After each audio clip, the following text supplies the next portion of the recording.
Hello everyone, welcome to the Cinema Analysis channel. I'm Juzo. This channel will explore the hidden truth of films that are not usually revealed. Today I want to talk about Blade Runner. This is a masterpiece that will go down in the history of science fiction films. It can be argued that all subsequent SF works have been influenced by this film. At present, those who reject Blade Runner will be looked at with skepticism. However, the film has more peculiar aspects. Deckard, the protagonist. Why can't we empathize with him? This is one of them. I want to talk about it in detail. If you haven't seen the film, I suggest you watch the film first before watching this video.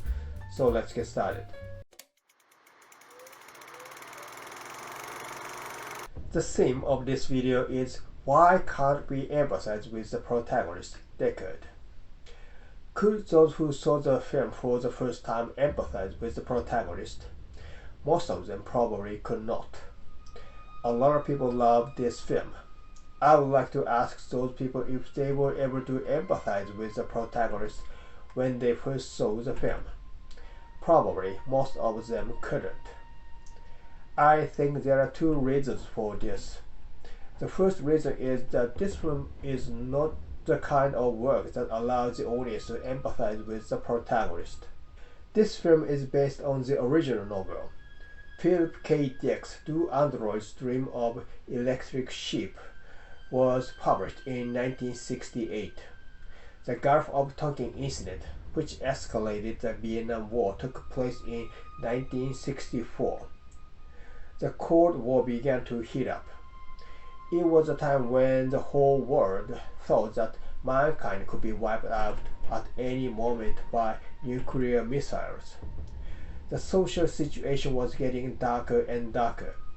It was a time when people's doubts about the existing power were at their peak.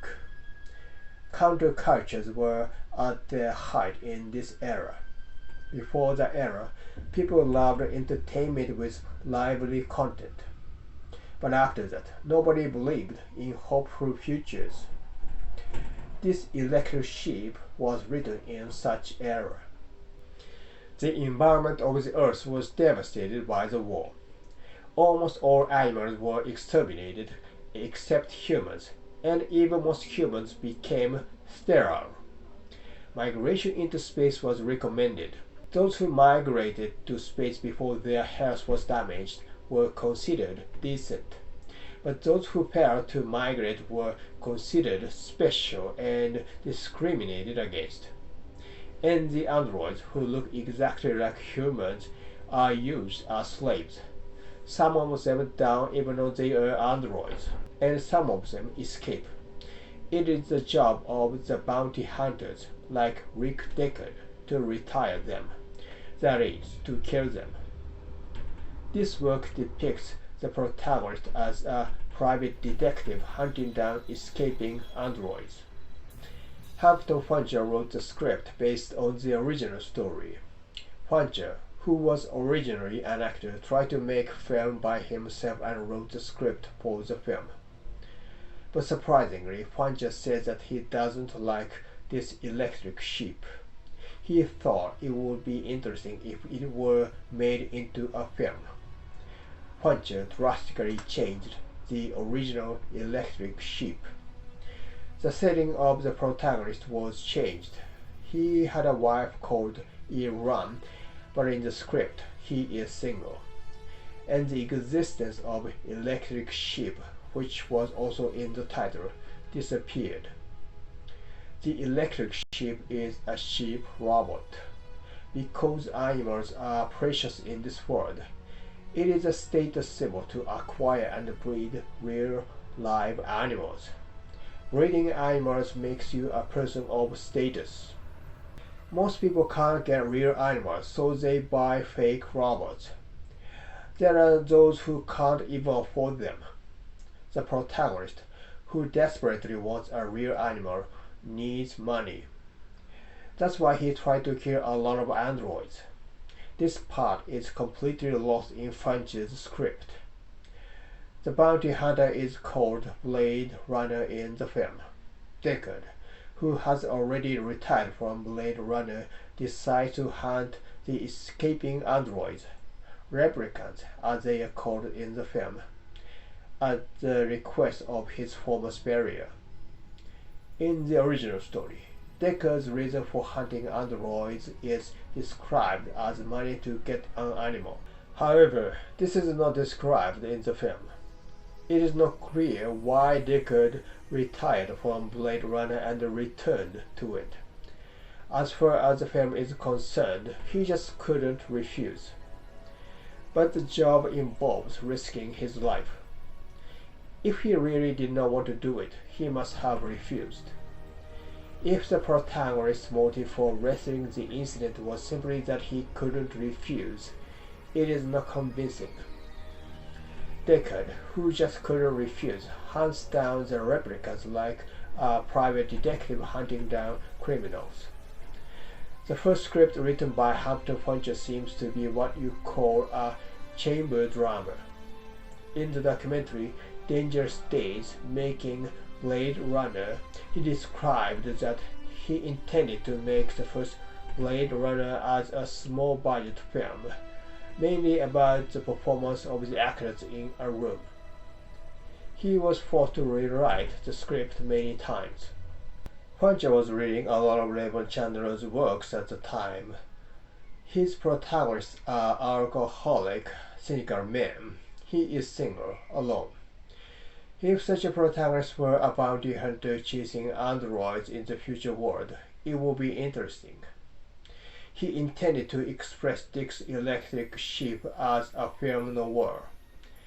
As he was writing the script, he began to be concerned about the environmental problems, and he came to see the environmental problems as the most important part of the message. In the original story, the state of the earth is uninhabitable for creatures. Real animals disappear and it is filled with imitations like artificial sheep. We should not invite such a future. At the end of Fancher's script, the camera pulls back from Deckard and shows a blue planet, Earth.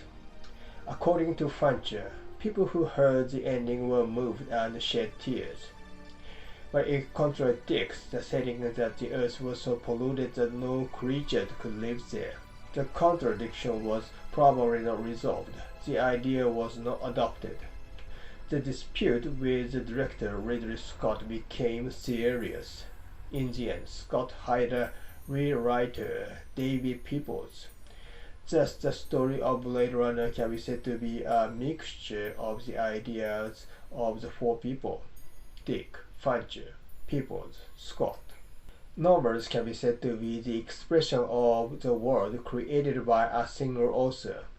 But the world of films is infected by the idea of many people and the conditions of its creation. The perfect expression of the world created by one person does not necessarily make the work good. In the actual creation of films, various reasons from various people affect the outcome of the work. The influence can be good or bad. The original novel was not a bright story, and the screenplay of it can be said to have more negative content. In the original story, Deckard has the hope of raising an animal. Whether it is good or bad is another question. He has his goal and he acts for it. But in the film, he is involved in the incident because he just couldn't refuse. In the original story, Deckard killed the 6 androids. Even though 2 of the results involved taking credit from others, it was a big result. But he only killed 2 replicants in the film, and both are female. And he shot one of them from her back. We can hardly empathize with Deckard in the scene. At the end, Deckard confronts Roy Batty, and in the film, Batty ends up saving Deckard's life for some reason. Deckard is far from a strong, cool hero. In the original story, he goes back to his wife. In the film, he runs away with the replicant Rachel. Gaff, a detective with the Los Angeles Police Department, says something ominous. Deckard hears this and rushes to see Rachel. There, Deckard discovers an origami unicorn in the hallway. At this moment, Deckard showed a satisfied expression. Gaff came here, but he left without killing her. The two begin their escape. For Deckard, in the film, are replicants the existence to be exterminated or not? If there are replicants he should kill and replicants he should not kill, what is the difference? Things like that are not clear in the film. Why did Blade Runner become the story it is? Probably because it was influenced by the times. Dark stories become popular in dark social conditions. The original story was transformed into an even darker story in the film adaptation. Blade Runner intended a film noir in the dark future world. The motive for the protagonist of the story should not necessarily be easy to understand. It's okay to have a protagonist you can't empathize with. If the way to portray them is interesting, people want it. Deckard in Blade Runner is not a character the audience can empathize with. It is because such a story was required at the time when the original story and the film were made. But times were changing. The counterculture or pessimistic realism that had been in vogue in the 60s and 70s was coming to an end. In 1976, Rocky was released. The following year saw the release of the first Star Wars film, Episode 4, A New Hope. From about that time, people began to ask for works with hopeful content. People's taste had already begun to change. And Blade Runner was released in 1982. Harrison Ford, the film's lead actor, had already shown his exhilarating action in Star Wars and Raiders of the Lost Ark in 1981. Audiences hoping for Harrison's cool action was shown Blade Runner. After the premiere, the audience was said to have walked out like they were leaving a funeral. The makers of the film panicked. Was the film too hard to understand? Then all you had to do is to make it easier to understand. Why not explain it with voice-overs and make it cool like the hard-boiled style? The idea, once rejected, was taken up again. Make the end of the film a happy ending that is easy to understand and you will solve the problem. Harrison Ford and Sean Young were called for additional shooting. The footage of them driving together was added. Their car drives through the forest, which is full of trees, even though the Earth's nature has been destroyed. This is how the US theatrical release version was made. The public did not like the film. Theaters were said to be almost empty. A film's box office is considered to be in the red if it earns less than double its budget. It was far below that. The reviews were terrible. They criticized that the director had put his effort only into the beauty of his shot, so the story and the portrayal of the characters were a disaster. Ridley Scott is said to have stopped reading reviews of his films. The failure of Blade Runner marked the beginning of Ridley Scott's unhappy period. But times were changing again. The video deck began to spread. Ridley Scott, who used to be a commercial director, is an artist who pursues the beauty of images to the extreme. He put most of his effort into creating the world of the work thoroughly and shooting it with the extreme beauty. Designer Sid Mead worked on this film as a visual futurist. The beautiful design, which you cannot forget once you see it, fascinated Ridley Scott, and Douglas Trumbull created the visual effect from the design, and Scott visualized it with his extreme technique. The terrifying future world that holds the audience's gaze. That is the greatest fascination of Blade Runner.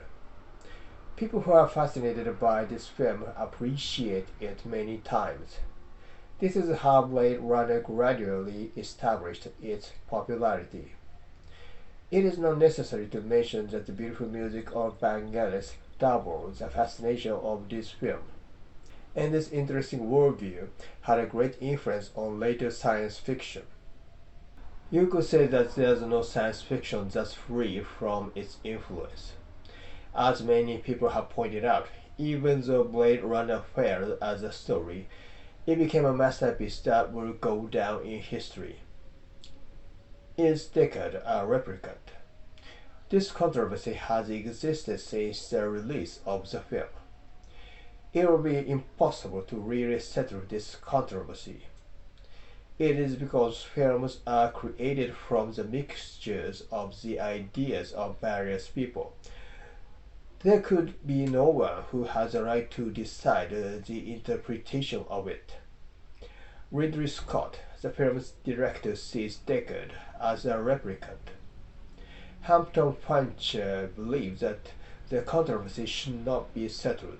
According to Paul M. Salmon's book, Hampton Fancher was the first to embrace the idea that Deckard might be a replicant, and David Peebles also adopted the same idea. They were trying to express the fear that the protagonist has essentially become the same existence as the enemy. It followed the idea in the original story.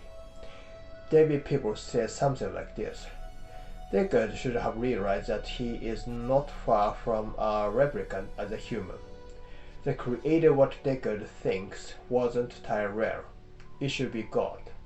That means Deckard thought over what is like human. But Ridley Scott misunderstood it and delighted. Deckard is a replicant. That's a good idea.